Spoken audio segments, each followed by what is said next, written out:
بسم الله الرحمن الرحیم. د خبرونو سرټکی. د بهرنیو چارو وزیر مولوی امیر خان متقی او د چین له ځانګړي استازي ترمنځ لیدنه.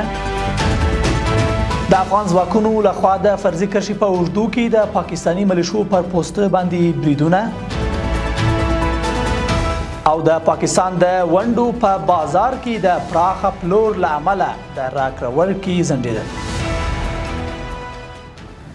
د لوی مهربان خدای په سپېڅلي نامه درنو لیدونکو سلام. د نن ورځ خبرونو ته ښه راغلاست. نن دوشنبې د روان کال د کب 18مه نیټه ده. زه زیم دا بشپړ خبرونه دي. د بهرنیو چارو وزیر مولوي امیر خان متقی د چین له ځانګړي استازي سره په لیدنه کې د دواړو هیوادونو ترمنځ د دوه اړخیزو اړیکو پر پراختیا او د سیمې پر وروستیو تحولاتو خبرې کړې دي. مولوي امیر خان متقی د افغانستان او چین اړیکې مثبتې بللي او دغه راز هیله یې څرګنده کړې چې دواړه هیوادونه به په بیلابیلو برخو کې خپلې اړیکې لا پراخې او عملي کړي.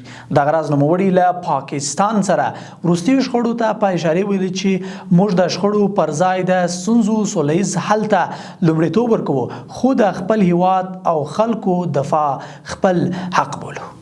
افغان دفاعي ځواکونو د ننګرهار ګوشتي ولسوالۍ اړوند د فرضي کرښې په اردو کې د پاکستان پوځي رژیم یوه پوسټه په نشر کړې ده. د 201 خالد ابن ولید رضی الله تعالی عنه قول اردو ویان مولوي وحید الله محمدي وایي چې دغه پوسټه SPG 9 هاوان په واسطه په بشپړه توګه له منځه وړل شوې ده.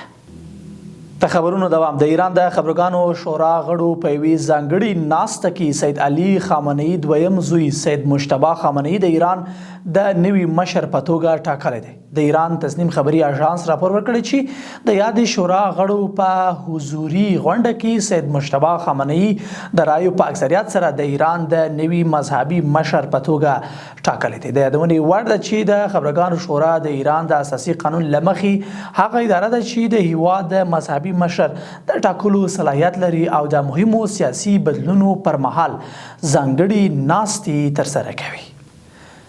او وروستۍ خبره چې د الجزیرې خبري شبکې راپور ورکړی چې د پاکستان د ونډو په بازار کې د پراخه پلور له امله راکړه ورکړه وځنډول شوه.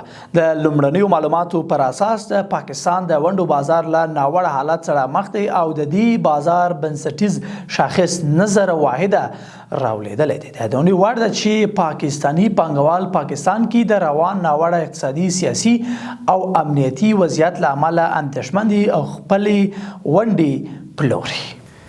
قدرمنو لیدونکو له ملتیا مو مننه. دا د نن ورځې مهم لنډ خبرونه. تر بیا ښه وخت او ښې چارې.